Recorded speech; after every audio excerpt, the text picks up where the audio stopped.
Hey there, it's Carrie Rhodes here. Welcome back to my YouTube channel and another card making video.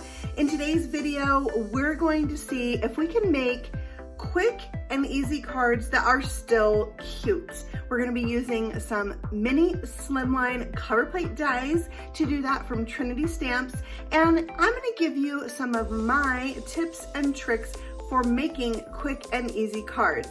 There's 9 of them. So let's go ahead and get started.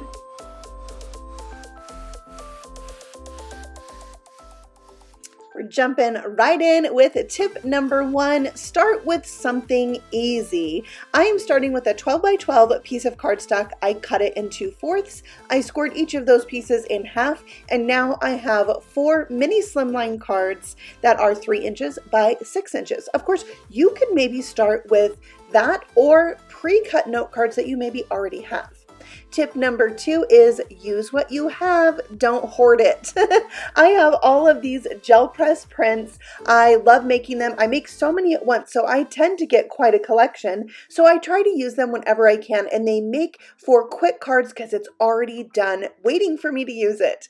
Tip number 3 is to focus on something. I'm focusing on Mini-Slimline cards, so I pulled out some of my Mini-Slimline cover plate dies from Trinity Stamps to use on my cards today. Here you can see this geometric panel. It is so cool and it looks great die cut with that fancy paper or gel press print. All right, tip number 4 is to stick with one color palette when making multiple cards. So I have 4 card bases ready to go. I am going to use all gel press prints that have pink in them or go with pink. That way, as I'm going, I don't have to pull out a lot of different inks and embellishments and cardstock colors. It's going to save me time and make my cards quicker to make, right?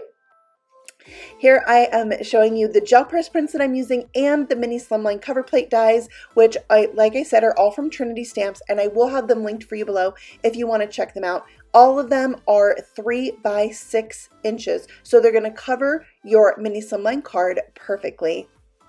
I love this one with the stars.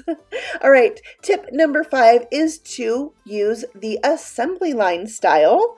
You might have noticed I cut all my card bases. Now I'm cutting all of my cover plate dies, and I'm going to continue that throughout my card making. Do all of my sentiments, do all of my embellishing, and that really goes fast because you don't have to set something aside, pull it back out. It's just sitting there ready to go. So here you can see all 4 of my card fronts for my 4 Mini-Slimline cards, and now we're going to stamp. So this tip is sentiment stamps for the win. These aren't the most exciting stamp sets that you're going to buy, right? You want to get those cute little critters and those beautiful flowers, but these stamp sets right here are ones you can use with any of your existing stamp sets. Maybe you have something that's seasonal and you can give it longer life with sentiment stamp sets. All right, we want to give our cards a wow factor. When you're making quick and easy cards, they sometimes usually tend to be a little bit more simple. So adding something that gives it that little element of wow, like embossing, is key. So I'm going to emboss all of my sentiments with white embossing powder on colored paper, and that's going to really help it pop. And since I already have a color palette picked, I only used 3 colors of cardstock. I was able to pull out some little scraps and use them up. So now I'm die cutting out the sentiment, and I am going to glue it down to my card and then pull out the next sentiment stamp set to use for my next card. So here I'm using the Simply Sentimental Love, and you can see that I picked a scripty word. On my first card, I used a scripty word. So in each of these cards, I decided I'm always going to use the scripty version of the word, and that cuts down on my decision making that I have to make when making multiple cards, and then it goes faster because I'm not making as many choices. So here I am stamping out All My, which is another of the supporting sentiments from the Simply Sentimental Love set. And I'm just going to give it a little flag on the end for visual interest, very quick and easy to do. And then I can glue that down onto my card.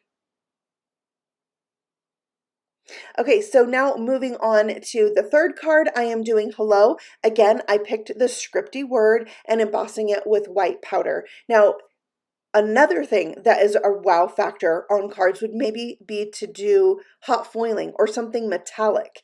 That always gives it a really fun element too. All right, so die cutting this little guy out, and this is going to go on that star card. There's 3 openings on the star card, so I put the hello here, and then in the other 2 squares, there's other stamps in that set. I can stamp inside of those. So I'm using some plastic flamingo ink to stamp in there. Just grabbed a pink that I thought would go well with that cardstock I had, and it says hi, hello, hey. All right, for my last card, I am going to emboss the word you. So I'm also going to need a supporting sentiment for this one. What card do you want to just say you? So I'm going to die cut that out to glue onto my card, and you can see there on the die set there's a long banner die. Now this collection of Simply Sentimental stamps from Trinity Stamps is great for all your card making, but that's the only long banner die. So I can use that with all my other Simply Sentimental sets. I love that. So I'll use it for this one, and it says today is a celebration of, and that will go with the you I already made. And I will keep these all together and pull them out anytime I need a sentiment for a card. I have been using these sets so much. Tip number 8 is to embellish it. Embellishments can be a very quick and easy thing to add to your card. I pulled out this embellishment mix that I had left over from a kit from Trinity Stamps because it has multiple colors in it. So I didn't have to search for which color was going to go good with which card. It has pink, it has yellow, it has clear, and so I decided this would be the mix I used on all my cards. Tip number 9 is to use time-saving tools like that pickup stick that I had, like this tidy tray. When I have those little things, it makes it quicker for me to make cards because I can easily add the gems. I can easily pour them back into the container. You probably have some tools that you love because it saves you time, like tweezers and stuff like that. So those always help me get my cards done faster. So I just encourage you to have fun with your cards. Sometimes we make these tips and tricks be like rules, but when you're making a card, just be creative and kind of see where that creative process takes you. And you never know what kind of cards you're going to end up with. But I hope these tips and tricks have given you a place to jumpstart making cards and maybe a little bit of inspiration too. If you'd like to find out more about gel press prints, I have my playlist in the description box for you below, so you can check those videos out if you would like to learn more about that. I will see you all again soon on the next video. Happy stamping! Bye!